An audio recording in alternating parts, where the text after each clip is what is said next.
I read somewhere, it was in one of your essays where you were talking about the political correctness and SJWs, and you said something about how, and once again, forgive me for mangling it, but you said something about how basically if you're not going to accomplish something in the real world that will resolve the class, resolve the primary concerns of your class, you will become increasingly strident about language. But you said it much better. Does that sound familiar?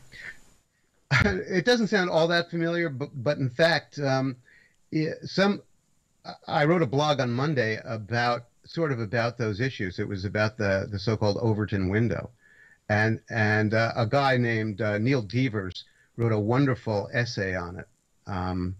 And His essay was titled "The Overton Bubble," if you want to look it up. And one of the points that he made was that as the groups as the groupthink advanced, as the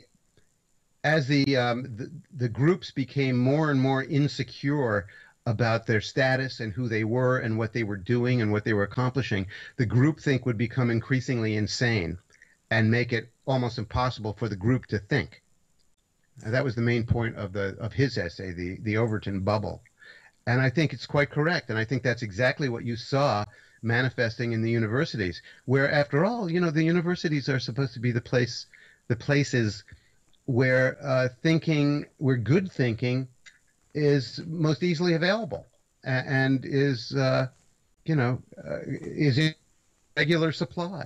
And what we're finding now, that the worst thinking in America is now coming out of the universities, and the worst behavior and the worst kind of intellectual coercion and despotism. And it's a very interesting process. But I think the key to it is what Devers said about the insecurity of the culture.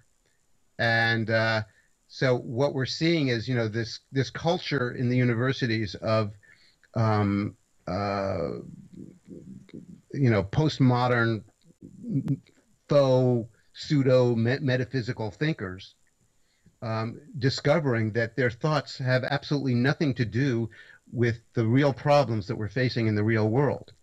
And so, as that discovery becomes more manifest and our political predicament becomes worse, their ideas become more and more insane and strident.